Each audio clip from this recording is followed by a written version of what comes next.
Shalom, it's Izzy, your Hebrew teacher here, and this is Hebrew Chapters with Holy Language Institute. Read with me through Genesis chapter 10 in Hebrew. This is in the Torah portion called Noach. Genesis chapter 10, verse 1. Ve'ele, and these. Toldot. Now the root word behind this word toldot is a verb, as it is for all Hebrew words, and the verb is yalad, which means to beget, bear, give birth to. From that verb yalad, we get toleda in the singular, or toldot in the plural. Basically, a toleda is a genealogy. It can also be understood as an account. It's translated in a couple different ways that way in the scriptures, but genealogy is generally how it's translated. Ve'ele toldot b'nei, ben is son, banim are sons, and if you want to say sons of, which is construct plural, technically speaking, you say b'nei. These are the accounts or genealogies of the sons of Noach, who is the guy after whom this Torah portion is named. Shem, which is an interesting name because the Hebrew word Shem means name. So his name was name. He was named name. Ham, or Ham, as we say in English. Yafet, and Japheth. Vayivaldu, what's the root verb? Yalad. Remember, we already encountered that root verb yalad behind this word toldot in the plural, or toleda in the singular. Yalad, what does it mean? Do you remember again? To give birth to bear. Vayivaldu, and were born, lahem, to them, banim. Now, remember earlier we saw the construct plural, the sons of. Sons of is b'nei. So here we have banim, sons. Achal, after. Ha-mabul, the flood. B'nei, the sons of Yafet, that's Japheth. Gomel. Now these are a bunch of names. If there's a relatively wide discrepancy between how they're pronounced in Hebrew and how they're pronounced in English translations, I'll point that out. Otherwise, if we read these names and I don't give you a translation, assume that it's a name and not a word. Gomel, Magog, Madai. Now, of course, you're going to be hearing a lot of U's and V's.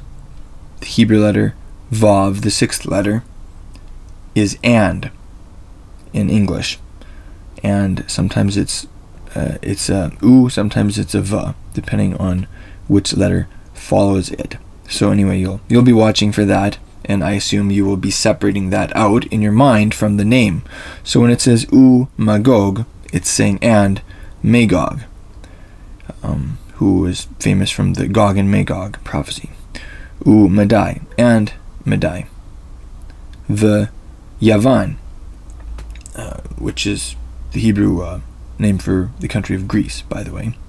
The Tuval, Meshech, the Tiras.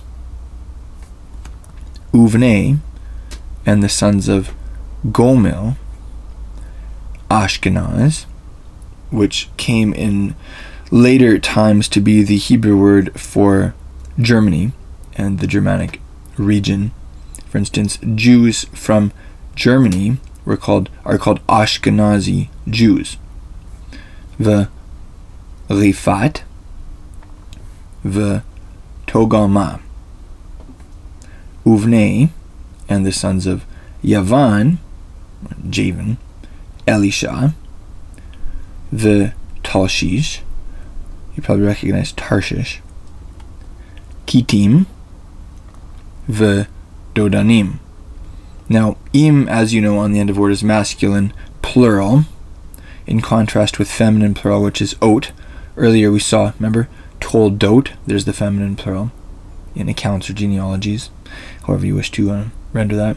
Here we have the same thing in terms of plurals, except it's to the masculine, and this would probably indicate that it's not talking about a person's name, it's talking about a people group descended from someone in this list. So for instance, the Kitim, in other places translated as Crete, or Cretians, people living on the island of Crete. Just as a side note. V'dodanim.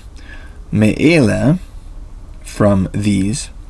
Nifoldu, verb there is parad, and it means to separate, or disperse, scatter.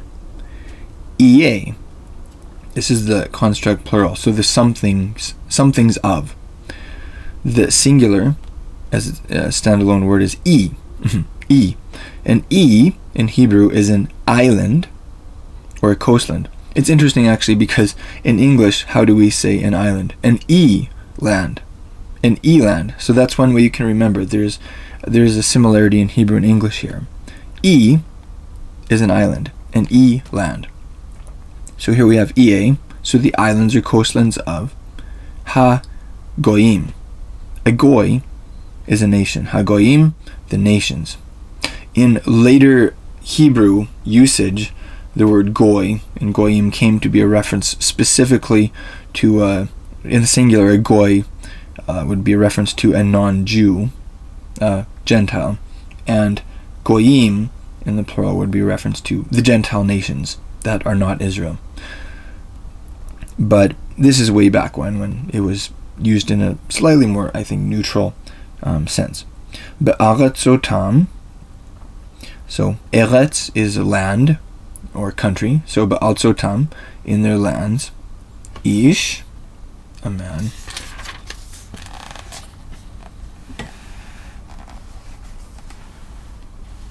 Hopefully that doesn't give you,